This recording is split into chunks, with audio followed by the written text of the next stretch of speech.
내일이 한글날이죠.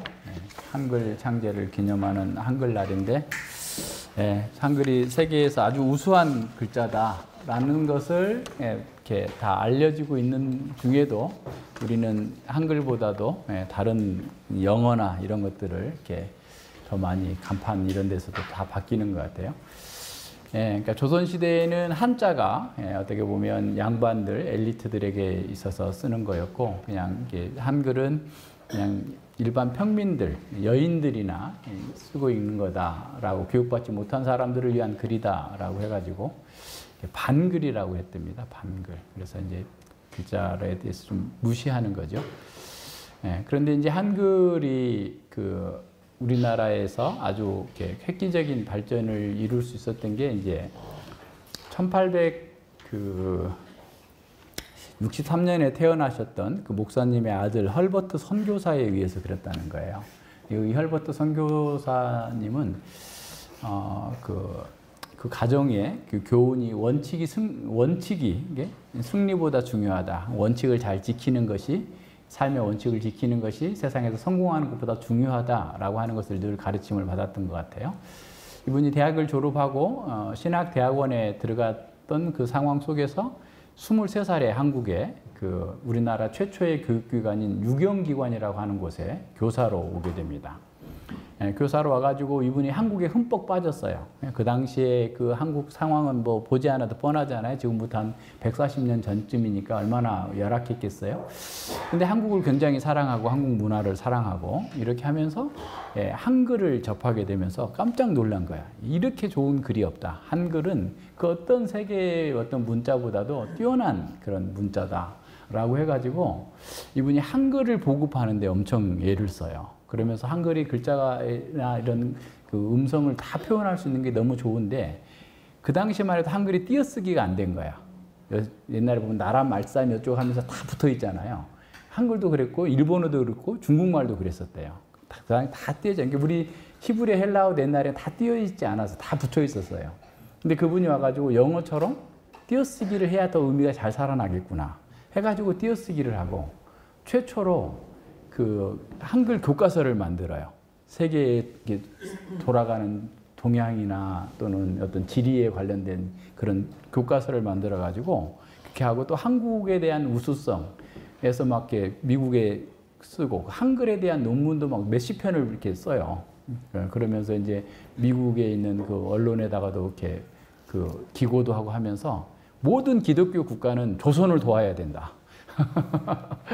이렇게 하면서 그냥 열심히 조선을 위해서 이렇게 살았던 그런 분이. 그래서 이제 일본이나 중국도 다 한글을 배워야 된다.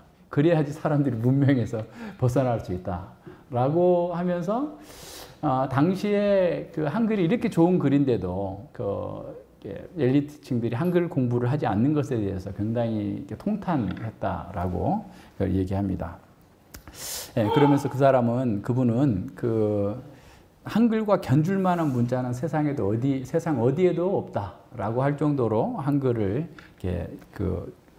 그래서 이제 그분의 영향을 받아서 우리가 아는 주시경 선생님이나 그런 한글 학자들이 이제 그 맞춤법이고 뭐고 이렇게 막 만들어내기 시작한 거예요. 그분들은 한참 뒤에, 이분이 와서 사역하신 뒤에 이제 그렇게 영향을 받고 그렇게 합니다. 그래서 이제 나중에 이승만 대통령이 이제 우리가 회복하고 난 다음에 한국의 광복절날 1949년 광복절에 그분을 초대하셨대요. 미국에 계셨는데, 그래서 그분은 평소에도 나는 웨스트민스터 사원에 묻히는 것보다 한국 땅에 묻히기를 원한다라고 하셨었는데, 광복절 기념식에 참여하려고 오셨는데 이분이 한 5일 정도 앞두고 진짜 소천하셨어요.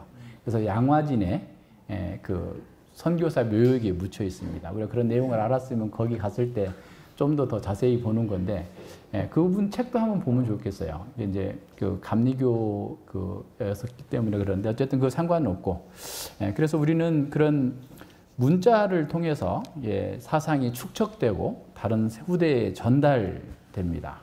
그래서 이 한글을 보급하는 데 있어서 이 선교사들, 또 한글 성경이 아주 지대한 영향을 미쳤어요. 그래서 존 위클리프가 국민을 위한 국민의 정부가 탄생할 거다. 어떻게 하면? 영어가 그러니까 성경이 영어로 번역되면, 그러니까 성경이 영어로 번역돼서 모든 영국 사람들이 성경을 읽을 수 있다면 지금처럼 종교의 핍박, 그러니까 카톨릭이 아니면은 다 쓸어가는, 개신교들을 다 죽이는 그런 악한 정부가 아니라 국민을, 국민을 위한 국민의 정부가 탄생할 거다라고 얘기했어요. 근데 이제 그 나중에 링컨 대통령이 출처 안 밝히고 자기가 한 것처럼 말해가지고 세상의 사람들은 링컨 대통령이 최초로 한 말처럼 생각하지만 실제로 존 위클리프가 라틴어로 됐던 영어 성경이 이제 영어로만 바뀐다면, 사람들이 영어 성경을 보고 깨우쳐서 바뀐다면 진짜 민주정부 이런 게 이루어질 거다라고 얘기했단 말이죠. 그러니까 이렇게 지금 헐버트 선교사나 한글 성경 번역이나 또 우리나라의 최초의 번안 소설이 철로의 역정이에요. 그러니까 이런 것들도 다 한글 보급에 교회와 이 선교사들이 어마어마하게 큰 지대한 영향을 이렇게 미친 겁니다.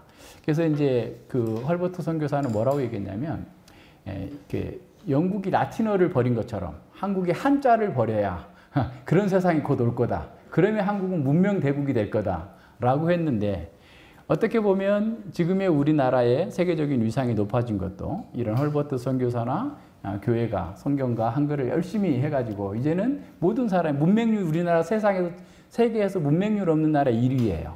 지금 이제 또 나빠졌는지는 모르겠으나 그 전 세계적으로 미국도 문맹률이 뭐 30-40% 됩니다. 책을 못 읽어요, 애들이. 그런 사람들이 많아요. 그러니까 이럴 정도로 우리가 이렇게 성장한 것은 민주화를 이루고 또 산업화를 이루고 세계의 선도적인 국가를 이루었던 것은 이렇게 하나님 말씀을 사랑하고 그 말씀을 따라서 배우고 깨우쳐서, 그래서 정말 이런 그 혜택을 우리가 누리고 있는 거 아닌가라고 하는 생각을 하면서 한글날에 헐버트 선교사의 그런 헌신들이 그냥 옛날에 그랬었구나 하고 기념하고 넘어갈 것이 아니라, 이런 한글로 된 우리는 글을 읽고 그러면서 우리가 하나님 나라의 사상을 더 잘 정립해야 돼요.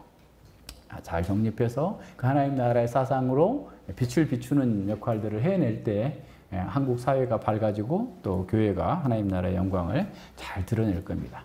근데 그렇게 하려면 어떻게 해야 되냐면, 성경의 모든 기초는 어디에 있냐면 창세기 1장부터 11장, 12장에 있어요. 그래서 그 내용을 공부를 해야 돼요. 그래서 어디를 하든지 간에 다 거기에서 근거해서 나와.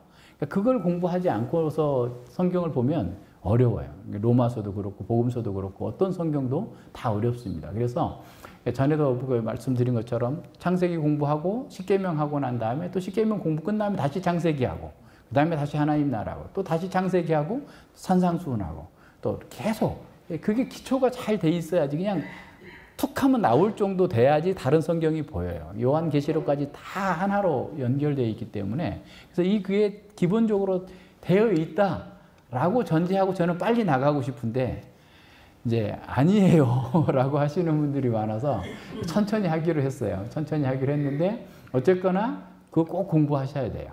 그걸 안 하면, 왜냐하면 이 세계관의 전제를 갖고 있지 않으면 다른 말씀들이 안다 해도 그냥 피상적으로 알게 되는 거예요. 그러니까 그런 면에서 창세기 공부를 다시 하시고 그 근거에서 이렇게 봐야 됩니다. 그래서 성경에 대한 어떤 거대 담론을 이해하지 않고서 그냥 구원받았다, 구원론만 자꾸 얘기하는 것으로 보면 성경에서 보여주고 있는 수많은 보화들을 다 놓쳐버리고 조그마한 뭐 음반지 하나 가지고 되게 기뻐하는 것 정도로 끝나고 마는 거예요. 그러니까 성경 전체의 거대 담론, 거대한 서사, 그 얘기들을 쭉 속에서 이루어져 가고 있는 내용들을 잘 이렇게 가지고 있어야만 다른 성경들에서 주고 있는 그 부요한 진리들을 우리가 받아들일 수 있습니다. 예, 로마서 3장 21절과 31절까지는 전에도 본 것처럼 성경에 하여튼 기독교에서 말하는 그런 교리의 정수를 가장 훌륭하게 담아내고 있어요. 그래서 복음의 핵심, 인류 역사의 엄청난 반전, 또 거의 새로운 생명의 길, 이런 것들이 다 나타나고 있죠. 23절에서 사람들이 아무리 힘들게 노력해도 하나님의 영광에 이르지 못하였다. 모든 사람이 죄를 범하며 하나님의 영광에 이르지 못하였어요. 자, 그랬었는데 어떻게 됐어요? 이제 하나님의 영광이 나타났고 이르게 되는 그 일이 벌어진 거예요. 그래서 21절과 22절 그 상반절까지가 어떤 면에서 있고 그게 그 다음에 그 뒤에 차별이 없느니라부터 모든 사람이 죄를 범하였다라고 하는 그 부분이 약간 그 괄호에게 묶는다면, 그죠? 21절부터 이제는 율법에 하나님 한 의가 나타났으니 율법과 선지자의 증거를 받은 것이라 곧 예수 그리스도의 믿음으로 말미암아 신실함으로 말미암아 모든 믿는 자에게 미치는 은데, 그게 어떤 거냐? 24절에 그리스도 안에 있는 구속으로 말미암아 하나님의 은혜로 값없이 의롭다 하심을 얻었느니라 라고 연결이 되는 거죠. 그러니까 23절은 1장 18절부터 3장 20절까지 있었던 것을 요약하는 거라고 보면 돼요. 그죠? 진노 아래에 있는 인간에 대한 그 상태가 왜 그랬는가에 대한 요약이라고 보면 그 의미 분명합니다. 이제 그래서 이제 3장 21절에서 그러나 이제는 구약에서 예언했던 그 종말이 이제 도래했다라는 겁니다. 그래서 인간의 책략이나 인간의 노력이나 인간의 지혜가 아니라 이제는 하나님께서 하나님의 영광에 이르는 길을 새롭게 열어주셨다라는 거예요. 그래서 인간은 값없이 의롭다 하심을 얻는 칭의의 의를, 전달적인 의를 받는 새로운 시대가 드러났다라는 거죠. 그래서 그 하나님의 의가 어떻게 드러나고 그 칭의가 어떻게 이루어지는지를 보여주는 것, 그 근거와 방식이 24절로 26절에서 또 나와요. 그러니까 어떻게 보면 이렇게 생각합니다. 이게 핵심을 로마서 1장 16, 17절에서 복음에 대해서 딱 핵심을 얘기하고 난 다음에 자꾸 칸을 넓혀가는 거예요. 의미를 자꾸 넓혀가는 거죠. 그래서 이제 로마서 15장, 16장까지 쭉 연결이 돼요. 그죠? 그래서 이 교리적인 부분은 11장까지 마친다 할지라도 그 교리에 부요한 삶을 또 12장부터 쭉 설명해 주고 있는 거거든요. 그래서 핵심을 보여주고 그 핵심이 또 무엇인지를 설명해 주고 그 핵심 가운데 사는 게 어떤 것들인지를 계속 보태가면서 아주 조밀하게 짜여진 그런 비단처럼 아주 말씀들이 우리에게 살아서 우리에게 말씀해 주고 있어요. 그래서 하나님의 그 주도하시는 가운데에서 우리가 하나님의 은혜 가운데로 들어가게 됐다라는 거죠. 24절 보죠. 그러니까 칭의가 어디서 오는가요? 24절에는 두 가지가 나오는데 칭의는 어디서 오는가? 칭의의 어떤 근원이 어디냐? 그리고 그렇게 온 그 칭의의 근거는 뭐냐? 근원은 오는 것을 얘기하는 거고 근거는 그 칭의가 가능한 근거를 보여주는 거예요. 무슨 말인지 아시겠죠? 자, 보세요. 우리말 번역하고 이제 원문하고 조금 차이가 있지만 어쨌든 그 뒤에가 먼저예요. 그러니까 하나님의 은혜로 값없이 온 거예요. 그게 어떤 면에서 하나님께로부터 오는 거예요. 칭의의 주도자는 하나님이신 거죠. 그리고 칭의의 근거는 뭐냐면 예수 그리스도 안에 있는 구속으로 말미암은 거예요. 그러니까 그 구속이 그래서 다음 주에는 이제 25절에서 그것에 대해서 또 좀 설명을 해요. 그래서 화목 제물이라고 되어 있는데 화목 제물이란 어떤 것이 얘기하는 건가에 대해서부터 또 쭉 설명해 나가는 겁니다. 그래서 24절은 칭의의 근원이 어디 있고 칭의의 근거가 무엇인지를 설명해 주면서 칭의의 근원은 하나님과 그분의 은혜라고 얘기하고 칭의의 근거는 예수 그리스도의 그분의 구속이다. 그분의 십자가다라고 말씀해 주고 있는 겁니다.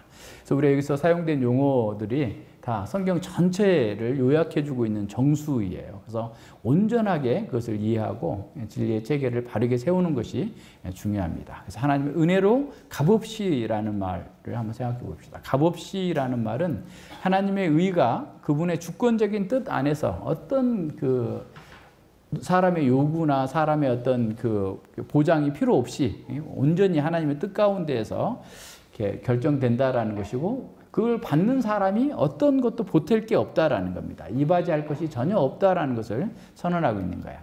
마치 죽어있는 시체가 뭐 어떤 활동을 할 수 없는 것처럼 영적으로 죽어있는 그 사람이 하나님의 그 은혜를 받기 위해서 하나님의 의에 도달하기 위해서 그 어떤 것도 보탬이 없이 하나님께서 은혜로서 이렇게 주셨다라고 하는 것을 선언하고 있는 겁니다. 그래서 인간은 하나님의 영광을 위해서나 자신의 구원을 위해서 어떤 일도 할 수 없는 상태에 있기 때문에 그렇다는 거예요. 그래서 이제 우리가 개혁신학에서 전적 부패, 전적인 무능력을 얘기하고 있는데요. 그래서 이 칭의를 바르게 이해하기 위해서도 우리는 늘 뭘부터 생각해야 되냐면 인간의 상태부터 또 돌아가서 봐야 돼요. 그러니까 1장 16, 17절에서 선언했던 그 복음의 선언 이후에 18절 이하 3장 20절까지 계속해서 인간의 죄와 그 상태, 죄 아래에 살고 있는 그 상태, 진노 아래에 있는 인간의 그 모습들을 우리가 봐야 됩니다.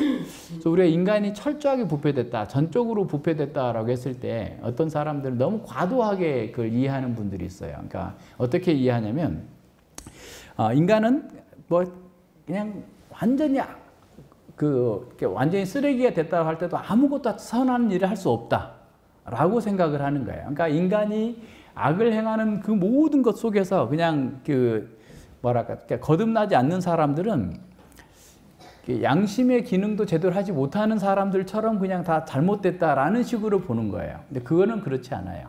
우리가 전적 타락이라고 할 때는 뭘 의미하냐면 영적으로 죽어있는 사망의 죄의 영향이 모든 부분에 미치고 있다는 걸 얘기하는 거예요. 그죠? 그러니까 우리의 양심이 있고 또 선한 어떤 삶을 일반적으로 살 수 있다는 것을 얘기해야 되죠. 그러니까 우리의 욕망이나 의지나 여러 부분에서 그 죄의 영향이 미치지 않는 곳이 없다라고 하는 것으로 생각을 해야 되고, 그리고 두 번째 생각해야 될, 전적 부패에서 두 번째 생각해야 될 건 뭐냐면 하나님을 사랑하는 것이 없다는 거예요. 하나님을 기뻐하는 것이 전혀 없다라는 거예요. 그러니까 거기에 더 큰 초점이 맞춰져 있습니다. 그래서 이것이 우리 모든 사람들 속에 지금 남아있는 문제의 근원이라는 사실들을 좀 더 깊이 생각해야 돼요. 그래서 예수님께서 너희가 거듭나지 아니하면 하나님 나라를 볼 수가 없다.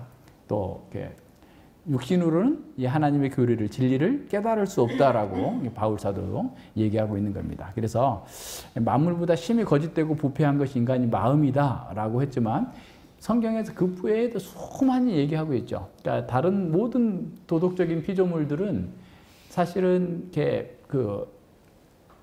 선한 천사와 악한 천사가 나눠져서 선한 천사는 하나님의 뜻을 따라서 잘 행하지만 인간으로서의 도덕적인 피조물 중에는 하나님의 뜻을 따라 살 수 있는 사람이 전혀 없다라고 하는 사실이 다 드러나 있는 그런 상태를 계속해서 보여주고 있어요. 자, 그러면 모든 사람들이 아담의 원죄 안에서 태어났기 때문에 우리 모두가 다 전적으로 부패됐을 뿐만 아니라 전적으로 영적으로 무능력한 상태에 있는 거죠. 다시 말해서 하나님을 알 수도 없고 깨달을 수도 없고 자기 문제를 영적으로 분별하고 파악할 수도 없는 그런 상태에 떨어져 있는 거예요. 그렇기 때문에 하나님께서 구원을 제공해 주신다 해도 그것에 반응할 능력이 없는 겁니다. 이런 상황을 보여주고 있어요. 중생하지 못한 사람들 또한 일반 언약 가운데에서 자기에게 주어져 있는 역할들을 잘 할 수 있고 양심에 따라서 선한 삶을 살 수 있으나 하나님의 능력, 성령의 은혜가 아니고서는 결코 이 하나님의 구원의 길, 이 상황을 알 수 없는 거예요. 그래서 하나님께서 전적으로 은혜로 값없이 주지 않으면 할 수 없다라는 겁니다.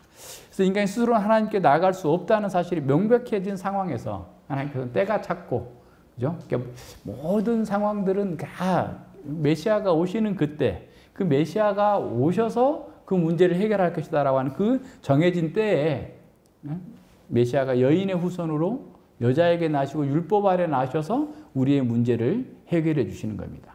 그렇기 때문에 여기서 값없이 은혜로라고 했다는 말은 우리가 자랑할 것이 없다는 거예요. 구원받았다 해서 내가 뭘 잘해서 뭘 보태서 그래서 구원받았다라고 생각할 수 있는 근거가 전혀 없다는 거예요. 그래서 27절에서도 그런즉 자랑할 때가 어디뇨? 있을 수가 없느니라. 무슨 법으로나 행위로냐? 아니라 오직 믿음의 법으로니라 라고 선언하고 있습니다. 하나님은 은혜로 일한 것이기 때문에 복음을 통해서 하나님의 은혜 가운데 들어온 사람은 자랑할 수 없는 거죠. 그래서 에베소서 2장 8절과 9절에서도 너희가 은혜를 인하여 믿음으로 말미암아 구원을 얻었나니 이것이 너희에게서 난 것이 아니요 하나님의 선물이라. 행위에서 난 것이 아니니 이는 누구든지 자랑치 못하게 함이니라 그랬어요.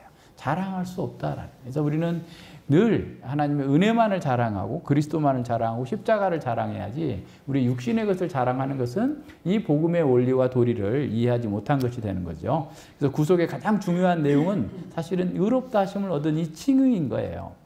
그래서 이 칭의 고리는 하나님의 진노와 인간의 그 비참한 실상 속에서 또한 봐야 돼요. 그러니까 가장 어두운 배경 속에서 하나님의 은혜를 봐야지 그 은혜가 제대로 보이는 것처럼 칭의 교리도 인간이 전적으로 부패된 그 상황 속에서 비참한 상황 속에서 우리가 어떻게 하나님께 나아갈 수 있는가에 대해서 볼 수 있는 겁니다. 그러니까 우리는 모태에서부터 태어나서부터 계속해서 하나님의 진노만 쌓고 있었잖아요. 그냥 말과 행동으로 생각으로 계속해서 하나님을 떠나 있는 그 양심의 가책 속에서 고통 가운데에서 살고 있었는데 주님께서 우리를 아무런 변화가 없었는데 예수 그리스도를 받아들였다. 그 구속을 믿었기 때문에 우리를 의롭다 라고 칭해 주신다라는 거예요. 근데 이 의롭게 칭한다라고 하는 말들도 어떤 사람들은 그냥 사면이라고 생각해요. 죄 사함을 받았다라고만 생각하는데 아니에요. 죄 사함은 포함하고 있지만 더 큰 것을 담고 있어요. 어떤 걸? 하나님께로 나아갈 수 있는 자격이 부여된 거예요. 그러니까 하나님께 나아갈 수 있는 자격, 또 하나님의 은혜를 누릴 수 있는, 그래서 여기서 칭이라고 말하는 것은 하나님의 자녀된 것의 모든 복의 근원으로서의 하나님의 교제가 회복되는 겁니다. 그러니까 언약을 파기해서 생겨난 하나님 앞에서의 저주와 진노를 속에서 헤어나와서 이제 하나님께 나아갈 수 있는 길로 우리를 바꿔주신 거예요. 의롭게 된 거예요. 의롭게 되지 않으면 나아갈 수 없잖아요. 그래서 갈라디아서 3장 27, 8절에서 얘기하고 있는 것처럼 그리스도로 옷 입은 거예요. 그리스도로 옷 입어서 우리가 새롭게 된 사람입니다. 그래서 이 칭의는 법적인 용어예요.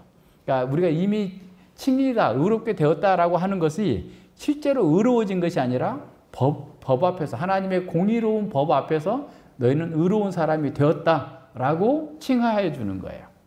자, 그래서 이 법적인 선언이라는, 법적인 용어라는 사실을 잘 기억해야 됩니다. 그래서 사면은 어떤 면에서 소극적인 것이라고 한다면 칭의는 적극적인 거예요. 하나님께로 우리를 이끌어 가주시는 겁니다.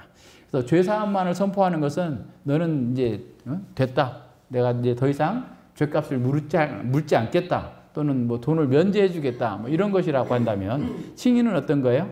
너는 나에게 와도 된다. 와라. 이제 나와 함께 있어봐. 같이 살자. 라고 하는 것이 하나님께서 말씀하시는 그 칭의예요. 하나님의 임재 안으로 가까이 들어가는 것이 칭의란 말이에요. 그러니까 죄사함 포함해서 칭의는 하나님께 더 가까이 나아갈 수 있도록 우리를 이끌어가는 거예요. 하나님의 은혜의 경륜입니다. 그래서 찰스 하치라고 하는 신학자는 이렇게 말합니다. 정죄란 단지 처벌하는 것이 아니라 피고인이 죄를 지었다고 혹은 처벌을 받아 마땅하다고 선포하는 것이다. 또 칭의는 단지 그 처벌을 면제하는 것이 아니라 정당한 근거에서 그 처벌이 가해질 수 없다고 선포하는 것이에요. 더 이상 그러니까 법정에서 더 이상 그 사람에게는 그 죄값을 물을 수 없다라고 하는 것을 선포하는 거라는 거예요. 그러므로 사면과 칭의는 본질적으로 별개의 것이다. 전자는 처벌의 면제이며 후자는 처벌을 부과할 근거가 더 이상 존재하지 않는다는 선포인 거예요. 그리고 하나님께로 나아갈 수 있는 겁니다. 그래서 칭의는 하나님께서 우리를 보실 때 의롭다라고 선언하시는 겁니다. 근데 이것은 이사야의 예언 속에서도 드러나요. 이사야 61장 그 10절에 보면 내가 여호와로 인하여 크게 기뻐하며 내 영혼이 나의 하나님으로 인하여 즐거워하려니 이는 그가 구원의 옷으로 내게 입히시며 의의 겉옷을 내게 더하심이니 신랑이 사모를 쓰며 신부가 자기 보물로 단장함 같이 하였음이니라. 그러니까 하나님께서 어떻게 구원의 옷으로 입히시고 의의 옷으로 나에게 입혀주셔서 신랑이신 하나님께 나아갈 수 있는 신부로 아름답게 가꾸어 주셨다라고 하는 것이 예수님의 그 구속 사역 가운데서 이루어지게 된 겁니다. 그래서 바울 사도도 그 창세기 15장을 인용해서 아브라함이 하나님을 믿음에 저를 의로 여기셨다라고 하는 것을 이제 4장에 가서 인용하면서 다시 칭의에 대해서 믿음으로 구원 얻는다라고 하는 것이 무엇인지에 대해서 다시 설명하고 있어요. 그래서 칭의가 선언된 후에 우리는 하나님과 새 언약의 관계 속에서 영원한 사랑과 또 교제에 참여하는 복을 누리게 됩니다. 그래서 칭의가 사면이 아니듯이 또 생각해야 될 게 칭의가 사면이 아닌 것처럼 또한 성화도 아니에요. 왜 이 말을 하냐면 칭의가 됐다고 그래가지고 우리가 거룩한 사람이 되는 건 아니란 말이에요. 그러니까 칭의는 성화의 출발점이에요. 그러니까 칭의가 됐어야 이제 거룩해지는 방식으로 나아갈 수가 있는 거잖아요. 성화의 출발점이 이렇게 의롭다고 선언되는 것이지 의롭게 만드는 것이 아니에요. 이런 부분들도 잘 생각해야 됩니다. 그래서 칭의 그 자체는 우리의 존재의 실제적인 변화를 갖고 오지는 않아요. 법적인 지위만 바뀐 거예요. 무슨 말인지 아시겠죠? 그래서 우리의 지위와 신분에 대한 선언인 것이지 우리가 무엇을 행했거나 무엇을 해야만 하는 것은 아닌 거예요. 그것을 그랬다고 주어진 것은 아니다라는 거죠. 그래서 하나님께서 우리를 의롭다고 간주해 주시고 의롭다고 선포해 주시는 의미에서만 우리는 의인인 거예요. 그죠? 그래서 칭의는 의로우신 하나님의 법정적인 선언이다 라고 하는 사실을 기억해야 됩니다. 그래서 이로써 하나님을 믿는 모든 죄인들은 의롭다고 선언하시는데 그것은 이제 그리스도의 신실하심에 그리스도의 의에 근거해서 그렇게 하시는 겁니다. 그래서 이루시는 것. 그리스도의 구속에 참여하는 것 때문에 그렇게 되는 거죠. 그래서 그리스도의 의가 모든 믿는 사람의 것으로 덧입혀지고 모든 믿는 사람들의 죄가 용서되고 하나님의 자녀가 되고 영생을 누리는 그런 권리를 우리에게 허락하신 겁니다. 그래서 하나님은 우리가 실제적인 거룩함과 의로움의 상태 때문에 의롭다고 하시는 것이 아니라 그리스도의 완전한 의에 근거해서 그리스도의 신실함에 근거해서 그리스도의 구속에 근거해서 우리를 의롭다고 선언하신 것입니다. 이것이 복음의 정수예요. 그러니까 우리가 뭘 해가지고 한 것이 아니라 우리는 아무것도 한 게 없는데 그리스도께서 다 이루셨고 그것을 우리가 받아들이기만 하면 나를 위해서 하신 그 일을 받아들이기만 하면 하나님께서 우리를 의롭다 여겨주시고 그 은혜를 우리에게 허락하시는 겁니다. 네, 여기서 이제 로마 카톨릭의 문제가 거기서 나와요. 그러니까 이 로마 카톨릭 사람들은 칭의를 성화하고 거의 동일시해 버려요. 그래서 세례 받을 때 의가 자기들에게 주입됐다고 생각해. 그러니까 이제 우리는 정가된 거죠. 아직 지금 그리스도의 옷으로 정가된, 의로 정가된 것이라고 생각하는데 이 사람들은 의가 주입됐다고 생각하는 거예요. 그래서 하나님께서 했더라도 내가 그걸 하지 않으면 어떻게 돼? 늘 불안한 거예요. 그래서 행위 규원으로 그래서 규결이 되는 거예요. 그러니까 그래서 이제 세례를 사람들이 예전에는 이제 늦게 받으려고 중세 시대에는. 왜냐하면 세례 받기 전까지 죄는 세례가 다 해결해 줬다고 생각해. 세례 받은 이후부터 죄 짓는 건 자기가 행위로 갚아내야 되는 거야. 그걸 보상해내야 되는 거예요. 쉽게 말하면. 그러니까 세례를 빨리 받을수록 손해잖아. 그죠? 막판에 받는 게 낫잖아. 죽기 전에. 인간적으로 생각을 하면. 죽기 전까지 미루는 거야. 특별히 왕들은 자기가 힘이 있으니까. 그러니까 이런 방식으로 이렇게 하는 것도 결국 뭐냐면 잘못된 교리에서 자기들이 세례 받을 때 또 칭의를 얻으면 의가 당연히 나와야 되고 자기가 행해야 된다라고 얘기하고 1950년대에 그 한스 큉이라고 하는 그 캐톨릭 신학자가 있는데 이 사람은 칭의를 받아들인 것처럼 하면서 하나님의 말씀은 능력이 있기 때문에 말씀을 받으면 당연히 그걸 행해야 된다라는 식으로 또 돌아가요. 그러니까 이 캐톨릭이 굉장히 자기들 나름대로 그 문제를 해결하려고 하지만 근본적인 첫 단추를 잘못 꼈기 때문에 계속해서 거의 다른 잘못된 상황으로 넘어가게 됩니다. 그래서 그거는 그렇게 나가면 안 돼요. 그래서 오히려 우리 안에서 실질적인 변화가 되는 것은 이제 평생의 변화가 이루어지는 거예요. 성령 안에서 말씀을 계속해서 적용해 나가면서 성화는 죽는 날까지 가요. 그래서 우리가 죽는 날이 성화의 완성이에요. 그죠? 그러니까 죽는 것을 두려워하지 않아, 우리는. 그죠? 왜? 우리가 죽으면 더 이상 죄와 싸울 필요 없고, 주님을 마음껏 찬양하고 주님 은혜 가운데 들어가는 거니까 고통스러워하지 않고, 그러니까 이렇게 살아요. 그러니까 죽을 때까지 우리는 계속해서 성화를 이뤄가요. 그때까지는 우리 몸에 남아있는 죄를 어찌할 수 없어요. 그러니까 계속해서 줄여나가긴 하지만 실제로 그걸 없앨 수 없단 말이에요. 그러니까 뭐 표백죄로 지울 수 있는 것도 아니고. 그래서 계속해서 죄와 싸워나가면서 그럴수록 어떻게 되냐면 하나님 은혜에 더 가까이 가는 거죠. 오직 하나님 은혜입니다. 은혜입니다라고 나아가는 것이 하나님께서 우리에게 이끌어 가시는 그런 방식입니다. 그래서 루터 이후에 개신교는 의롭다 하심이 우리의 내적인 변화를 시키는 것도 아니고 우리가 스스로 가지고 있는 어떤 선함에 근거한 것도 아니다라고 하는 것을 늘 강조해 왔어요. 만일 의롭다 하심, 의롭다 하는 그 칭의가 우리의 내적인 변화로 어떻게 나타난다고 한다면 계속해서 우리는 두 가지 문제가 발생해요. 왜냐하면 우리 죄가 끝나지 않기 때문에 계속해서 그 문제를 가지고 싸워야 되고 더 큰 문제는 뭐냐면 구원의 확신을 가질 수가 없는 거예요. 항상 그것 때문에 흔들리게 되는 거죠. 구원 확신이요. 그래서 이제 캐톨릭 그 종교개혁 당시에 캐톨릭 사람들이 구원의 확신을 가진 자들은 저주를 받을지어다. 이렇게 말하는 거예요. 자신들이 막 행위로 뭘 해가지고 선하게 가야 되는데 구원의 확신이 있다고 그러면은 그 말이 안 되는 거다라고 얘기하는데 그럼 성경이 뭐라고 말해요? 성경은 얼마나 구원의 확신을 얘기하고 있어요. 예? 그 5장 1절에서 보면, 로마서 5장 1절에서 보면 그러므로 우리가 믿음으로 의롭다 하심을 얻었은즉 우리 주 예수 그리스도로 말미암아 하나님으로 더불어 화평을 누리자. 믿었으니까 이제 하나님과 더 이상 우리가 부활 관계가 아니고 화평케 된 그 화평을 누려야 된다라는 거야. 8장 1절도 보세요. 예수 그리스도 안에 있는 자에게는 결코 정죄함이 없다. 넌 죽어야 된다라고 정죄 선언이 없다. 우리는 구원의 확신을 갖는 거예요. 또 8장 그 32절 이하에서 계속 그 어떤 것이라도 예수 그리스도 안에 있는 하나님의 사랑에서 우리를 끊을 수 없다라고 하는 구원의 확신 가운데에서 살아가는 거지. 맨날 그냥 죽을까 봐 전전긍긍하면서 사는 게 아니라는 거죠. 그래서 칭의를 포함한 모든 구원의 복은 전적으로 하나님의 은혜의 선물이다라고 하는 것을 기억해야 됩니다. 값없이 주어진 은혜의 선물이에요. 우리는 그것을 받을 자격도 없고 그것이 무엇인지도 모르고 어떻게 주어지는지도 알지도 못했어요. 우리는 영적으로 무감각했었고 철저하게 부패되어 있었기 때문에 구원이 필요하다. 뭔가 정말 새로운 낙원이 있다. 뭔가 본향을 찾아가야 된다. 라고 하는 것 정도는 알고 있었지만 그게 무엇인지 어떻게 가야 되는지 어떻게 이루어지는지 알지 못한 거예요.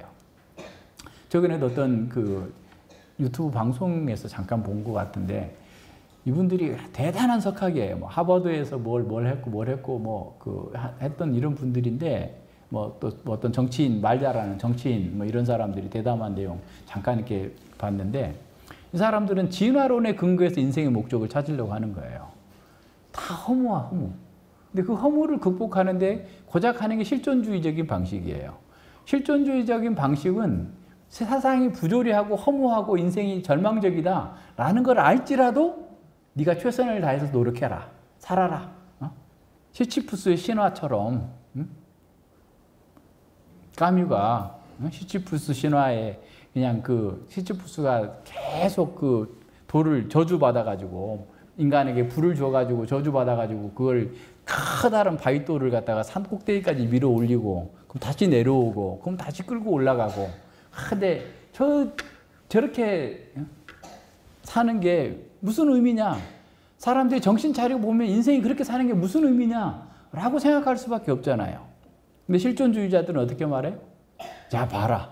시치푸스가 그 허무하고 부조리한 세상에서 좌절하고 절망하고 포기하지 않고 끝까지 밀어붙이면서 흘리는 땀방울 거기 그것 때문에 생긴 막 알통 근육을 좀 봐라. 좌절하지 말고 살아라. 그 살았더니 뭐가 남냐고.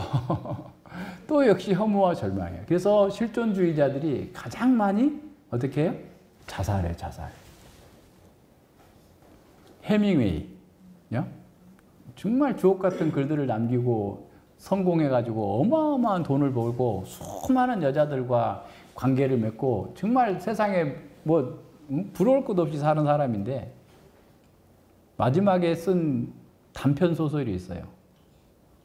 불빛 받고 하얀 카페에서 주인공이 자기를 거의 보여주고 있는데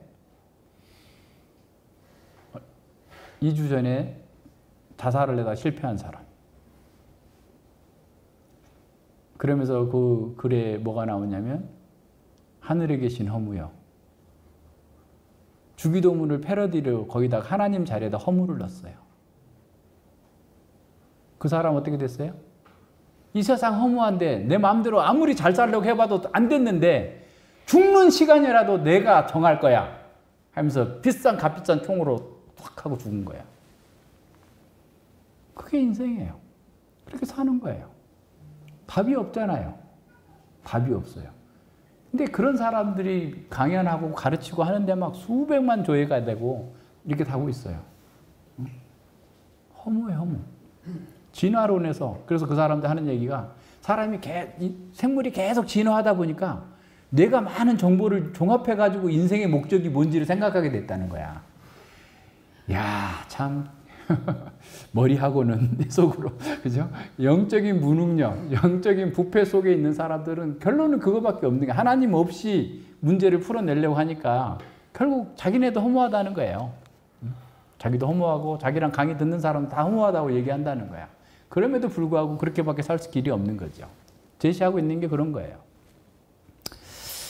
할 수 없습니다. 예, 그건 절대로 할 수 없는 일이에요. 그래서 하나님의 진노 아래서 죄와 사망의 종살이 하던 우리는 길이 없었어요. 근데 하나님께서 은혜로 그 모든 것들을 이루어 주시고 우리를 붙잡아서 갖다 놓으신 거예요. 친구를 통해서 가져왔던, 누구를 통해서 가져왔던 우리를 여기에 불러놓으시고 하나님의 은혜를 깨닫게 하시고 그 은혜 가운데에서 허무와 절망이 아니라 정말 하나님의 충만한 생명으로 살아갈 수 있도록 바꾸어 놓으시는 겁니다. 그것이 하나님의 은혜로 된 거예요. 그래서 그리스도 예수 안에 있는 구속으로 말미암아 하나님의 은혜로 값없이 의롭다함을 얻은 거예요. 칭의를 얻은 거예요. 하나님의 복에 참여한 겁니다. 하이델베르그 요리문답 우리 23주일에서 어떻게 우리 이미 공부했잖아요. 60문에서 당신은 어떻게 하나님 앞에서 의롭게 됩니까? 오직 예수 그리스도에 대한 참된 믿음으로만 됩니다. 비록 내가 하나님의 모든 계명에 거슬러 심각하게 죄를 범하였고 그 모든 계명 중에 어느 하나도 결코 지켜지지 않으며 아직도 모든 악으로 향하는 성향이 있다고 내 양심이 고소할지라도 하나님께서는 여전히 나의 어떤 공로도 없이 오직 은혜로 예수 그리스도의 완전한 만족하심과 의로움과 거룩하심을 나에게 전가시켜 주셨습니다. 내가 믿는 마음으로 이 선물을 받아들이긴 하지만 하나님께서는 내가 결코 어떤 죄도 범하지 않는 것처럼 그리고 그리스도께서 나를 위하여 이루신 모든 순종을 내가 직접 성취한 것처럼 인정해 주신다는 거예요. 그래서 이제 6장에 가서 나와요. 그리스도와 우리의 관계가 그리스도와 함께 죽었고 그리스도와 함께 살았고 그래서 그리스도 안에서 생명을 누리는 자 되었다라고 하는 사실, 그리스도의 연합을 아주 강력하게 보여줍니다. 61문에서는 이렇게 가르칩니다. 당신은 왜 오직 믿음으로만 의롭게 된다고 말합니까? 나는 나의 믿음의 가치 때문에 하나님께 받아들여질 수 있는 것이 아닙니다. 왜냐하면 오직 그리스도의 만족하심과 의로움과 거룩하심만이 하나님 앞에서 나의 의가 되기 때문입니다. 나는 오직 믿음으로만 이 의를 받아들여서 나의 것으로 삼을 수 있습니다. 그러니까 믿는다라고 하니까 또 믿음 자체를 높이고 믿었기 때문에 나는 된 거고 하면서 믿음이 나를 구원해 준 것처럼 생각하면 안 된다는 거예요. 믿음은 그리스도께서 이루신 그 구속을 내가 그냥 받아들이는, 그 은혜를 받아들이는 것뿐이다 라고 하는 거예요. 그것마저도 행위로 생각하면 안 된다는 거죠. 자, 그러면 이제 칭의의 근거 봅시다. 값없이 주어진, 은혜로 주어진 그 선물로 칭의가 되었다 할지라도, 그러면 하나님께서 우리가 값없이 했으니까 하나님도 값없이 하셨겠네. 그죠? 창조하실 때 하나님은 말씀으로만 창조하셨으니까 그냥 너 죄 없다고 해. 이렇게 끝나셨는가라는 거예요. 그러니까 칭의의 근거가 뭐냐는 거예요. 말씀만 할 수 없었어요. 왜 그렇죠? 첫 창조에 언약이 있었잖아요. 하나님께서 너희가 먹으면 정령 죽으리라. 하나님을 떠나는 자, 하나님을 배반하는 자는 반드시 죽으리라 라고 하셨기 때문에 그 죽음이라고 하는 형벌이 없이 그냥 없는 척 해주면 안 되는, 그러면 하나님의 공의, 하나님 자신을 부정하는 것이 돼요. 그렇기 때문에 하나님의 공의도 만족하고 우리도 칭의를 얻도록 의롭게 되도록 만드는 또 다른 방법을 만들어내셔야 되는데 그게 어떤 거였다고요? 우리가 22절에서는 그리스도의 신실함이었다고 한다면 여기서는 그리스도의 구속으로 말미암아, 예수 그리스도의 구속으로 말미암아서 우리가 하나님의 값없는 은혜를 입어서 의롭다 칭함을 받았다. 새로운 생명의 길로 들어갔다라고 얘기하고 있는 겁니다. 예수 그리스도 안에서 일어난 모든 일이 있었기 때문에 우리는 그 칭의를 얻을 수 있게 된 거고 받을 수 있게 된 겁니다. 그래서 그리스도 안에서 하나님의 속성적인 의가 해결이 돼야 돼요. 그죠? 하나님의 공의가 해결이 돼야 돼요. 그런 후에 그리스도의 그 은혜의 공로로 말미암아서 우리에게 전달적인 의가 오는 거예요. 그래서 그리스도의 구속으로 말미암아서만 우리가 칭의를 얻고 하나님의 자리로 하나님께 나아갈 수 있게 되는 겁니다. 그것은 우리의 어떤 공로가 필요 없이 하나님의 은혜로 값없이 주어진 겁니다. 그래서 이 칭의가 법정적인 용어라고 한다면 구속은 상업적인 용어예요. 그러니까 당시에 사용하던 그런 언어들, 또 구약에 나와 있는 언어들과 같이 사용되고 있는데, 아폴리트로시스라는 이 말이 이 고대에는, 그러니까 그 당시 로마 세계, 1세기 당시의 로마 세계에는 인구의 반 정도는 종이라고 보면 돼요. 그러니까 종들이 사회 경제를, 체제를 떠받치고 있는 그런 시대입니다. 특별히 이제 전쟁을 가면 전쟁 포로들을 사기도 하고 또 노예들을 사고 파는 그런 시장이 있어요. 노예들을 사는 거예요. 그러니까 예를 들어서 요셉 같은 경우도 애굽으로 끌려가 가지고 팔리잖아요. 그러니까 주전 한 1800년쯤 이렇게 1700, 1900, 1800 뭐 요때쯤 이제 애굽에 가서 보디발 장군의 그 종으로 팔려가서 종으로 살고 있는 것처럼 많은 종들을 이렇게 사고 파는 그런 인간 시장이 있는 거예요. 쉽게 말하면. 그래서 그런 인간 시장 속에서 그걸 돈을 속전을 지불해주고 사오는 거예요. 바로 그 구속이라는 말이 그 의미를 담고 있어요. 그러니까 우리가 죄와 사망에서 죽었잖아요. 그래서 거기 매여 있었잖아요. 종이 됐잖아요. 노예가 되어 있었잖아요. 그것을 예수님께서 자기 몸값으로 자신을 주시고 우리를 사셔서 우리가 의롭게 될 수 있었단 말이에요. 이해가 가시죠? 그러니까 예수 그리스도의 구속으로 말미암아서 우리가 구원을 얻었다, 의로운 자가 됐다라고 하는 것은 예수님께서 나의 몸값을 치르셨다, 나를 대신해서 죽으셨다, 나의 그 죄된 그 값을 치르셨기 때문에 내가 의롭게 됐다라고 이렇게 말씀하고 있는 겁니다. 마태복음 20장 28절에 보면 예수님께서 자신이 온 내용에 대해서 이렇게 말씀하시는데, 인자가 온 것은 섬김을 받으려 함이 아니라 도리어 섬기려 하고 자기 목숨을 많은 사람의 대속물로 주려 함이니라 그랬어요. 예수님께서 이 땅에 오신 이유가 뭐냐? 다른 사람들부터 섬김받고 왕노로 달려간 게 아니라 오히려 자기를 주어서 자기 목숨을 다른 사람에게 대속물로, 그 몸값으로 자기를 주시려고 이 땅에 오셨다라고 말씀하고 있는 겁니다. 예수님은 가치가, 그러니까 우리는 내가 죽어봐야 내 몸값도 못하고 내 죄값도 못하지만 예수님은 이 온 우주보다도 크신 하나님이셨기 때문에 이 모든 인류의 죄보다도 더 크신 분이기 때문에 모든 인류의 모든 죄를 다 갚아낼 수 있는 그런 대속물이신 거예요. 그렇게 값이 있으신 분이에요. 그래서 그분이 죽으셨기 때문에 내가 그 안에서 생명을 얻고 새로운 삶을 살게 되는 겁니다. 1세기 당시 사람들에게 이 구원이라는 말, 구속이라는 말은 굉장히 갈망하는 말이었겠죠. 왜냐하면 인구의 반 정도는 종인데 누군가 와가지고, 어떤 선한 사람이 와가지고 이 종 얼마입니까? 마음에 드는데 이 종 나한테 파세요.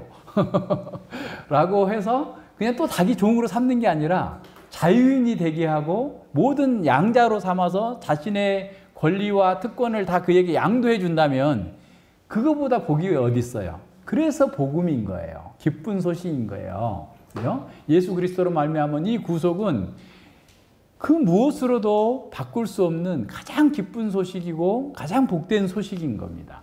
왜냐하면 내 대신에 내가 영원한 사망까지 잡혀갈 수밖에 없는 그런 상황 속에서 하나님의 아들이 오셔서 나를 대신해서 죽어주셨을 뿐만 아니라 칭의 의롭다 하시고 양자되게 하시고 하나님의 자녀로서의 모든 특권과 복을 누릴 수 있는 자리로 우리를 이끌어 오셨으니 그거보다 더 큰 복이 어디 있어요? 그 복을 누리도록 가르치시는 거죠. 그래서 이 구속 속에는 우리의 죄책이 사라지는 것이었고 죄의 오염이 사라지는 거고, 그리고 또 뭐가 있어요? 죄의 세력으로부터 구원 얻는 거예요. 사단으로부터 구원, 사단이 더 이상 우리를 괴롭힐 수는 있어도 죽일 수 없고 다시 우리를 종으로 삼을 수 없어요. 그러니까 그걸 선언하고 살라라고 그래요. 죄가 우리를 괴롭힐 수 있고 넘어뜨릴 수 있고 유혹은 할 수 있지만 다시 죄 가운데로, 사망 가운데로, 영원한 멸망 가운데로 끌어갈 수 없어요. 그래서 우리는 죄에 대해서도 승리를 선포하고 살 수 있는 거예요. 뿐만 아니라 우리가 그렇게 됐으면 이제 하나님과 화평케 됐어요. 화평한 자가 되어서 하나님의 모든 은혜에 참여하게 되고 하나님의 형상을 회복하게 되고 하나님의 자녀가 되어서 하나님의 영광에 참여하게 되고 하나님 나라를 상속받는, 하나님의 기업을 상속받는 자가 된 거예요. 하나님의 은혜에 참여했다, 구속에 참여했다라고 하는 것은 이렇게 놀라운 일입니다. 그래서 하나님 안에서, 그리스도 안에서 이루어진 그 일들을 우리가 많이 묵상하면 묵상할수록 현실에 있는 것들이 자꾸 작아져야 돼요. 그러니까 그리스도께서 우리를 위해서 이루신 그 놀라운 일들을 내가 묵상하면서 현실을 상대화할 수 있어야 되는데, 이걸 자꾸 보지 않으면, 듣기는 들었고 옛날에 알기는 다 알지, 뭐 특별히 뭐 다른 내용 아니잖아요. 다 뭐 교리문답에서 다 배웠던 내용들임에도 불구하고 그걸 자꾸 다 되새겨야 돼요. 계속 생각해 봐야 돼요. 그래서 청교도들은 묵상을, 천국에 대한 묵상도 하고 지옥에 대한 묵상도 하라고 그랬잖아요. 묵상하는 시간이 많아질수록 우리가 세상을 상대화할 수 있고 우리가 가지고 있는 영적 실제에 대한 더 큰 갈망이 더 생겨나게 되는 겁니다. 예, 베드로전서 1장 18절로 19절에 보면 베드로 사도는 이렇게 말씀합니다. 너희가 알거니와 너희 조상의 유전한 망령된 행실에서 구속된 것은 은이나 금같이 없어질 것으로 한 것이 아니요 오직 흠없고 점없는 어린 양 같은 그리스도의 보배로운 피로 한 것이라 그랬어요.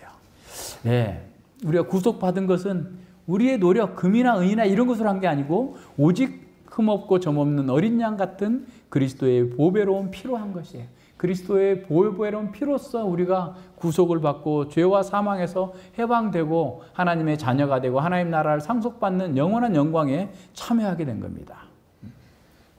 이 구속은 그냥 옛날에 있었던 얘기가 아니에요.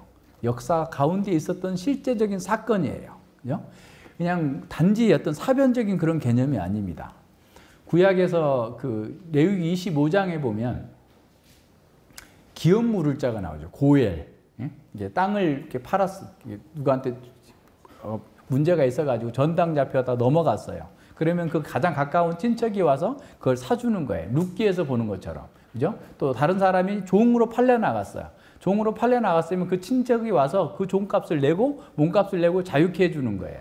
그게 고엘이에요.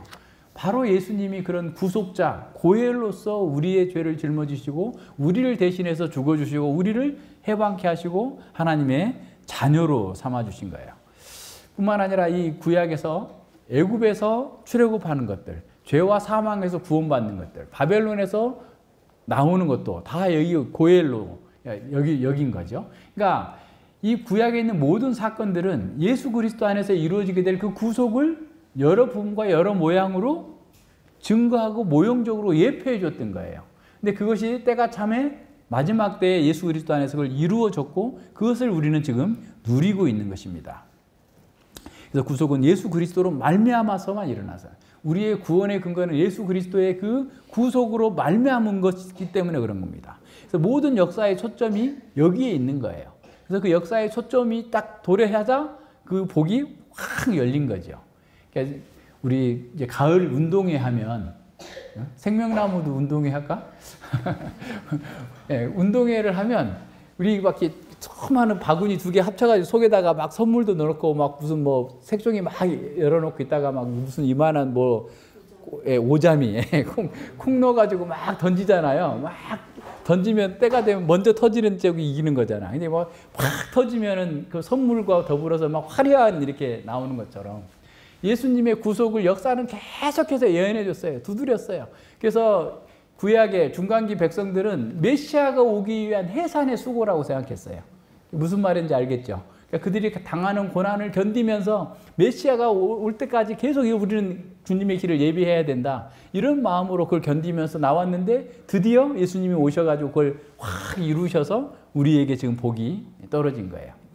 요한계시록에서는 그거를 또 어떻게 바꿔주냐면 주님이 재림하실 때까지 교회는 그러한 고난을 견디면서 그 최종적인 완성이 이루어질 때까지 계속 그걸 던지고 있는 거예요. 온 세계로 복음을 전하고 모든 사람을 믿어 순종케 하는 일에 우리가 참여할 때 고난이 있는 거잖아요. 그 고난에 참여하는 것 속에서 이 구원의 복을 누리라고 요한계시록에서 계속해서 가르치고 있어요. 자, 그렇다면 이제 예수 그리스도 안에서 우리에게 구원이 주어졌어요. 구속이 주어졌어요. 예수님의 이름 자체가 구원자라는 뜻이에요. 자기 백성을 저희 죄에서 구원할 자, 구원자라는 뜻이에요. 그 말씀대로 구원이 우리에게 이루어졌어요. 그래서 우리는 그 구원 안에서 우리의 속죄, 우리의 죄값이 다 해결되어졌고 또 장래 것까지라도 다 해결이 되었어요. 그래서 더 이상 우리는 죄의 지배 아래 있지 않아요. 더 이상 우리는 죄책인 영원한 사망에서 벗어나 있는 사람들이에요. 그래서 그 가운데에서 새로운 생명의 길로 나아갈 수 있도록 우리를 붙들어 주신 겁니다. 이것이 우리가 칭의 안에서 값없이 주어진 하나님의 은혜 속에 있는 구속의 은혜들이에요. 그것을 많이 생각할수록 우리는 세상 속에서 또 우리 자신의 연약함 속에서 실패하고 넘어지면서 양심의 여러 가지 부패한 어떤 것들 때문에 고통당하는 속에서 예수 그리스도의 구속을 다시 생각하는 거예요. 이래 봬도 그래 너 그렇게 불족한데 잘못되어 있는데 그래도 하나님 사랑하신다고? 그래. 하나님께서 이보다 더한 나를 사랑하셨어. 예수 그리스도의 구속으로 말미암아서 나는 더 이상 정죄함이 없고 나는 칭의가 됐어. 그리고 나는 이제 너 죄와 계속 싸워가면서 주님의 영광이 이를 때까지 난 분명히 갈 거야. 라고 선언하면서 나아가는 거예요. 예, 그래서 그리스도의 구속을 깨달은 그리스도인들은 하나님께서 그를 위해서 자신을 다 쏟아 부은 것처럼 우리 또한 그분에게 자신을 쏟아 붓는 것이에요. 그러니까 부부가 서로를 위해서 쏟아 붓는 거야. 한 사람은 맴하고 받아먹기만 하고 맨날 시켜. 이거 해, 저거 해, 저거 해, 저거 해 막 시키고 자기는 손가락 까딱도 안 해. 말만 해. 구속을 부인하는 거예요. 주님께서 우리에게 다 부어주셨으면 우리도 주님께 부어드리는 것처럼 남편과 아내는 서로 부어줘야 돼. 서로 부어줘야 돼. 무슨 말인지 알겠어요? 나의 전신을 다 당신에게 드립니다. 라고 하는 방식으로 살아가야 돼. 물론 우리가 완벽하지 못하지만 또 그걸 다 요구를 채워줄 수도 없겠지만 정신은 그래야 된단 말이에요. 정신은. 항상 그와 같은 방식으로. 그게 언약이 얘기하고 있는 게 그거예요. 주님께서 언약하셨을 때 난 너를 준다. 너도 나를 다오. 응? 나에게 다오라고 한 거야. 우리가 새 언약을 통해서도 주님께서 나를 사셨으니 나도 주님께 드립니다. 응? 주님이 날 것이고 내가 주님의 것입니다. 라고 하는 것이 가장 기본적인 태도입니다. 그래서 성령 안에서 우리가 정말 새롭게 영적인 눈을 뜨고 거듭나서 칭의를 얻고 이렇게 믿음으로 인한 가장 깊은 차원의 변화를 경험했기 때문에 그것은 너무나 기쁘고 감사하고 놀라운 일인 거예요.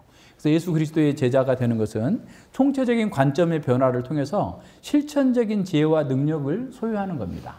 물론 성화를 통해서 계속해서 강해지겠지만 일단은 그런 사람이 되었다라는 것을 인정해야 돼요. 그래서 많은 사람이 복음을 또 구원을 그냥 천국행 티켓을 받아놨으니까 이 땅에서 편안하게 살다 그냥 주님 오시면 가겠다라는 식으로 생각하지만 그것은 성경의 믿음과 또 칭의를 왜곡한 오류입니다.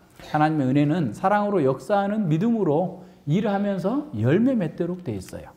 그래서 오직 은혜라고 하는 종교개혁의 종교개혁의 신학이 아주 중요한 주제였는데 오늘날 사람들은 은혜는 아무것도 안 해도 되는 것처럼 생각하는 거예요. 그냥 아무것도 안 해서 구원 받은 건 맞아요. 근데 은혜 받았기 때문에 은혜니까 아무것도 안 해도 된다라고 생각해요. 그러나 바울 사도가 그 하나님의 은혜에 관해서 가르칠 때 그런 그 사회 문화적인 관습 또는 성경적인 관습하고도 맞지 않습니다. 그러니까 이제 보통 일반적인 인류학에서 고고학이나 인류학에서 지금 이제 그러니까 예를 들어서 성경 시대의 상황들을 많이 연구하잖아요. 그러니까 그리스 로마 1세기 당시에 그리스 로마 세계에서 어떤 일들이 있었을까에 대해서 아주 이렇게 풍부하게 연구를 해보니까 헬라어 카리스라고 하는 그 단어, 우리가 말하는 은혜라고 하는 그 단어가 그냥 값없이 주고 아무것도 바라지 않는다라는 말이 아니다는 거예요. 지난번에도 G.M. 바클레이가 썼던 그 글에도 보면 그 내용이, 그러니까 인류학적인 그런 연구에서 쭉 드러난 것들을 성경적으로 연결해 왔는데 그 밖에도 다른 많은 학자들이 그것들을 연구를 한 거예요. 왜 연구를 하냐면 사람들이 은혜라고 하면서 너무 은혜를 헛되이 사용하고 있으니까 저거는 아닌 것 같아 하면서 성경과 당시 문화를 쭉 연구를 하기 시작한 거죠. 그래서 문화를 연구해 보니까 은혜 당시에는 어떤 후원자와 후견인, 그죠? 후견인과 뭐라고 그러죠? 그 피후견인이 이렇게 후견인이 뭔가를 그 사람에게 제공을 해주면 피후견인은 그것에 대해 합당하게 반응을 하도록 되어 있는 거예요. 기대할 수 있었던 거예요. 그래서 우리 지난번에 얘기했잖아요. 불의한 청지기 비유에서 내가 다 깎아줬어. 그랬으면 나중에 반드시 갚아야 되는 것이다 말이에요. 불의한 청지기가 은혜로 했잖아요. 그들에게 뭘 받고 한 게 아니었잖아. 그렇지만 그들이 나중에 자기를 섬길 거다라고 하는 전제하에서 그렇게 한 거 아니에요. 그렇지 않으면 그 당시 문화하고 맞지 않다면 그 성립이 안 되는 비유잖아요. 이해하시겠죠? 그래서 은혜를 받았다면 당연히 그 은혜에 합당하게 반응하라 그래요. 그래서 빌립보서 1장 27절에서도 너희가 은혜를 받았으면 은혜에 합당하게 살아라, 생활하라 라고 얘기합니다. 왜냐하면 빌립보 교회가 막 이렇게 싸워요, 서로. 이렇게 잘해. 빌립보 교회가 정말 그 바울의 선교 사역을 지지하고 후원하고 정말 좋은 교회였는데 그 안에 뭐 서로 주도권을 다투는지 어쩐지는 모르겠는데 그런 일이 있어요. 그 복음 안에서 한 마음 한 뜻으로 합해라. 그것이 복음에 합당하게 사는 거다. 누가 좀 잘하면 어쩌고 저쩌고 좀 따지지 말고 그렇게 하라라고 가르치면서 복음에 합당하라라고 살아가는 거예요. 그래서 이제 은혜를 주는 사람은, 선물을 주는 사람은 그 선물에 부합하는 어떤 것을 기대한다는 거죠. 그리고 그렇게 하는 것이 어떻게 보면 마땅하다라는 거예요. 그래서 이제 지난번에 바클레이 얘기한다면은 비상응성, 그러니까 주시는 분과 받는 사람의 차이가 어마어마하게 커요. 받을 자격이 없는 사람에게 줬어요. 그랬으면 그 받았으면 받은 사람은 그 준 사람이 기대하는 적합한 행동을 해야 된다는 거예요. 그게 1세기 당시에 카리스라고 하는 은혜라고 하는 말이 사용된 일반적인 용례였다라는 거예요. 그러니까 바울 사도도 그걸 알고 사용했었을 것이지 그거 갖고 그 당시 사회 문화에서 사용되어지고 있지 않는 어떤 그 내용을 가지고 사람들을 권면하지는 않았을 거라는 거예요. 그래서 많은 학자들이 그렇게 얘기하고 그것 또한 우리가 언약을 얘기할 때도 늘 얘기하잖아요. 언약의 복 속에서 우리는 그 의무를 갖게 되는 거예요. 하나님의 은혜를 받았으면, 그래서 바울 사도가 지금 얘기하고 있는 것들 쭉 그겁니다. 네, 보세요. 고린도후서 5장 15절에서 보여주고 있는 것처럼 여기 약간 암시된 질문이 있어요. 그리스도께서는 왜 우리를 위해서 죽었느냐, 그죠? 그런 질문을 거기에 놓고서 읽어본다면, 저가 모든 사람을 대신하여 죽으심은 산 자들로 하여금 다시는 저희 자신을 위하여 살지 않고 오직 저희를 대신하여 죽었다가 사신 자를 위하여 살게 하려 하심이라 그랬어요. 그러니까 은혜를 주셨는데 그 은혜를 왜 주셨느냐? 이제 옛날처럼 자기중심적으로 자기만을 위해서 사는 게 아니라 주님을 위해서 살도록 하기 위한 거다라는 거예요. 네, 그래서 바울 사도는 여기서 그리스도의 죽으심으로 구속받은 신자들이 마땅한 삶의 원칙을 선언하는 겁니다. 믿는 성도들은 그들을 구속하신 그리스도를 위해서 살아야 됩니다. 우리를 위해서 대속물이 되어서 죽어주셨고 죄와 사망에서 구속하셔서 생명을 주신 그리스도를 사랑하고 그분께 헌신하는 삶을 요구하는 겁니다. 그래서 우리 중 어떤 사람은 이 답이 좀 충격적으로 들릴 거예요. 아니 나를 위해서 살아야지 왜 그리스도를 위해서 삽니까? 라고 생각할 수 있어요. 창세기 공부를 다시 해야 되겠어요. 그런 사람이 있으면. 창세기 공부를 해서 보면 우리는 자아라고 하는 그 우상을 섬길 때 어땠어요? 네가 과거에 잘 살았나? 생각해 보자는 거예요.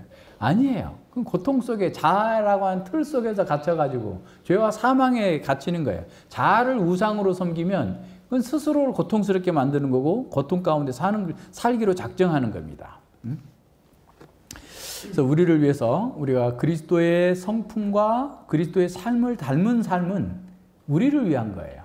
그것이 우리의 삶의 목표가 되어야 됩니다. 왜냐하면 그것이 우리를 가장 복되고 영광스러운 삶으로 이끄는 거예요. 그렇게 사는 것이 하나님의 영광에 이르는 겁니다. 가장 복 있는 삶입니다. 하나님의 영광에 참여하고 인간이 누릴 수 있는 아주 지고한 복으로 지금부터 영원토록 누리는 길입니다. 이건 우리가 그냥 이렇게 경험하지 않으면, 그러니까 영적인 기쁨이 없으면 고단하게 느껴져요. 그래서 자꾸 깎으려고 그래. 내가 하고자 하는 것도 그냥 하는 척만 하고 그냥 적당히 하려고 하는 건데 그렇지 않다는 거예요. 예, 그리스도의 몸, 그리스도와 연합된 사람, 그리스도의 생명에 참여하는 사람, 그리스도의 지체로서 살 때 이 영적인 기쁨이 그것으로 말할 수 없는 기쁨을 우리에게 허락합니다. 사람들의 모든 갈망은 바로 이 영광의 하나님과 함께 있을 때 충족돼요. 다른 물질로는 안 됩니다. 아무리 좋은 차를 가지고 아무리 좋은 집을 가지고 아무리 뭔가를 가져도 그것 가지고 결코 사람은 만족할 수 없도록 되어 있어요. 왜냐하면 사람은 그렇게 존귀한 존재로 창조됐기 때문에, 하나님이 아니고서는 만족할 수 없는 존재로 창조되었기 때문이에요. 그래서 하나님과 내 자신을 드리는 것보다 내가 복된 삶을 살 수 없는 거예요. 그래서 우리를 위해서 죽어주신 그 주님을 위해 살 때 그 하나님 나라의 그 영광 속에서 인생이 누릴 수 있는 가장 복을 누리고 충족한 기쁨 속에서 살아가는 겁니다. 바울 사도는 구속의 은혜를 입은 성도들에게 그 은혜에 합당하게 살라고 명령합니다. 하나님 베푸신 구속의 은혜에 이렇게 정당하게 응답하지 않는다면 은혜를 헛되이 받는 것이 됩니다. 그래서 바울 사도는 은혜 받은 사람들에게 너희는 값으로 산 것이 되었으니, 그리스도라고 하는 어마어마한 값으로 산 것이 되었으니, 너희 몸으로 하나님께 영광을 돌리라 그런 거예요. 그러니까 우리가 그리스도께 헌신한다고 그래서 내 삶이 없는 게 아니라 내 삶이 부요해져요. 그러니까 이게 참 신기한데요. 여러분 그걸 다 경험하시길 바랍니다. 자기를 부인하면 자기가 없어질 것처럼 생각하지만 자기를 위해서 가장 풍성한 삶을 사는 거예요. 그리스도로 충만해지기 때문에. 근데 이걸 경험하지 않으니까 자기 부정하면 나는 뭐야? 그러면 없는 것처럼 자꾸 생각해요. 해보세요, 한번. 경험해보세요. 그리고 그걸 증거하는 증인이 되세요. 그 자기를 부정하는 것은 자기가 없어지는 것이 아니라 자기를 가장 부유하고 복되게 만드는 길이에요. 그걸 누려야 돼요. 그걸 누리라는, 하나님의 영광을 위해 살면 그걸 누리는 겁니다. 예, 우리 편에서 보면 구속은 값없이 은혜로 주어진 겁니다. 하지만 하나님은 우리를 위해서 죽어주셨고, 예, 우리가 그분의 몸값을 지불받았다면 그 몸값을 지불해준 분에 대해서 의무가 발생해야 되는 거죠. 그래서 죄와 사망에서 해방되었고 자유와 안식과 영원한 생명의 복에 참여한 사람은 자기를 구속하기 위해서 비용을 지불하신 하나님께 감사로 나가는 거예요. 그러니까 은혜는 감사의 열매를 맺도록 한 거예요. 그래서 우리 하이델베르 요리 문답에서도 그러잖아요. 그 인생의 비참함, 그리고 하나님 예수 그리스도를 말미암은 구속, 그리고 감사의 삶이 나오잖아요. 그러니까 구속을 알았다면 감사의 삶으로 나타나게 되는 겁니다. 은혜에 감사하지 않는다면 그는 은혜를 모르거나 이렇게 큰 은사를 선물로 주신 분을 무시하는 것이 되겠죠. 그래서 바울 사도는 감사로 살려는 열망을 이렇게 표현합니다. 내가 그리스도와 함께 십자가에 못 박혔나니 그런즉 이제는 내가 산 것이 아니요 오직 내 안에 그리스도께서 사신 것이라. 이제 내가 육체 가운데 사는 것은 나를 사랑하사 나를 위하여 자기 몸을 버리신 하나님의 아들을 믿는 믿음 안에서 사는 것이라 라고 선언합니다. 자신을 사랑하셔서 자신을 주신 그 하나님의 아들 그리스도로 인해서 그 구속으로 인해서 구원을 받았습니다. 바울은 이렇게 큰 사랑을 입고 새 생명을 받았기에 평생 그리스도를 위해 그리스도께 자기 생명을 드리기를 갈망한 겁니다. 자기가 받은 생명을 다시 돌려드리는 것이 우리에게 주신 그 하나님의 은혜의 선물을 이렇게 합당하게 사용하고 있는 것인 거죠. 가치 있게 쓰는 것이죠. 그렇게 사는 것이 우리에게 복입니다. 그래서 칭의가 사면을 뛰어넘는 것처럼, 죄사함을 뛰어넘는 것처럼 그리스도인으로 사는 것 또한 도덕적으로 착하게 사는 것을 뛰어넘습니다. 그리스도인은 날마다 자기를 부인하면서 그리스도를 사랑하여 그분을 기쁘게 하는 헌신의 삶으로 가는 거예요. 자기를 부인하면서 그리스도께 드렸을 때 내가 가장 부유한 사람이에요. 그리스도보다 부유한 사람이 없잖아요. 그래서 바울이 그랬잖아요. 우리가 다 거지 같으나 아무것도 없는 자 같으나 가장 많은 부자이고 아무것도 아닌 사람 같으나 가장 유명한 사람이고 그런 거예요. 그렇게 됐을 때 자기를 부정하고 주님 안에서 살 때 자기를 발견할 때 그 속에서 진정한 복을 누리게 되는 것입니다. 예, 그래서 그리스도께서 죽으시고 부활하신 그 구속 사건이 역사적 사건인 것처럼 우리의 변화된 삶 또한 우리 역사 가운데, 이 역사 가운데, 우리 현실 가운데에서 드러나야 됩니다. 복음은 사변적인 진리가 아니에요. 복음은 하나님이 이 시공간의 역사 가운데에서 수천 년 동안 예언하셨던 바로 그 위대한 일을 이루신 역사적인 사건입니다. 복음을 믿는 사람들 또한 그 진리를 사변적으로 읊조리고 잘난 체하고 다른 사람은 A가 틀렸고 B가 틀렸고 어쩌고 저쩌고 아무리 얘기할지라도 그것은 아니에요. 오히려 진정한 성도는 복음의 진리로 변화된 인격으로 삶 속에서 그 진리를 구현하는 거예요. 그렇게 살고자 하는 겁니다. 부족할지라도 연약할지라도 그렇게 사는 사람이야말로 진정으로 복 있는 사람입니다. 물론 우리도 이 땅에서 육신을 입고 있는 한 우리는 죄도 여전히 지을 거고 고난도 있습니다. 그러나 우리의 고난이 아무리 크다 할지라도 우리가 누리는 그 영광을 축소하거나 감추지 못합니다. 하나님의 사랑에서 결코 우리를 끊어낼 수 없습니다. 우리가 받은 영원한 기업 또한 빼앗을 수 없습니다. 그뿐만 아니라 우리가 주님 안에서 주님을 위해 사는 것 또한 절대로 막을 수 없습니다. 루터 선생님이 이렇게 말씀합니다. 신학자란 사고나 독서나 추론에 의해서가 아니라 삶과 죽음 그리고 저주받음으로 만들어진다. 여러분에게 고난이 있거든 내가 더 주님을 잘 섬기는 참된 신학자가 되도록 이 말씀을 삶으로 구현하는 진정한 신학자, 진정한 성도가 되도록 하기 위한 하나님의 은혜다라고 생각하고 그것에 불평하고 고통스러워하고 좌절하고 절망하지 말고 나아가야 됩니다. 고난과 압박은 우리가 바라는 그 영광으로 가는 길을 막지 못합니다. 오히려 고난 속에서 그 복음으로 빚어지는 인격과 삶은 그 영원한 영광을 더 깊이 음미하게 합니다. 고난은 성도의 영혼에 얽매이기 쉬운 죄와 무거운 짐들을 분리해냅니다. 그런 고난 속에서 우리는 자기 발견하고 자기 죄를 회개하고 돌이킵니다. 그렇게 해서 순결해진 성도는 고난받는 형제 자매와 자매를 그리스도의 사랑으로 동일시하고 품어줄 수 있습니다. 함께 울고 함께 웃는 아름다운 사람으로 변화되어 갑니다. 하나님께서 값없이 주신 은혜가 우리 속에 진정한 변화를 가져왔습니까? 예수 그리스도의 구속이 우리의 세계관 또 우리의 삶을 변화시켰습니까? 우리의 신앙은 사변적인 겁니까? 머리로만 있는 겁니까? 아니면 우리의 삶의 실존에서 드러나는 것입니까? 아이작 와츠는 주 달려 죽은 십자가라고 하는 찬송 여러분 잘 아시죠? 거기에서 바로 이걸 그렇게 표현했습니다. 주 달려 죽은 십자가, 우리가 생각할 때에 세상에 속한 욕심을 헛된 줄 알고 버리네. 죽으신 구주 밖에는 자랑을 말게 하소서. 보혈의 공로 입어서 교만한 마음을 버리네. 못 박힌 손발 보으니 큰 자비 나타내셨네. 가시로 만든 면류관 우리를 위해 쓰셨네. 온 세상 만물 가져도 주 은혜 못다 갚겠네. 놀라운 사랑 받은 나 몸으로 재물을 삼겠네. 주께서 나에게 모든 것을 주신 것처럼 우리 또한 그렇게 살겠다라고 하는 것이 은혜의 공로, 구속을 아는 사람들입니다. 기도합니다. 예, 하나님 아버지 감사드립니다. 주님께서 참으로 어찌할 수 없었던 저희들을 이렇게 구원해 내셔서 참으로 하나님의 자녀라고 하고 또 의롭다고 칭하여 주시는 이 은혜 가운데 저희들을 살게 해 주셨음을 감사드립니다.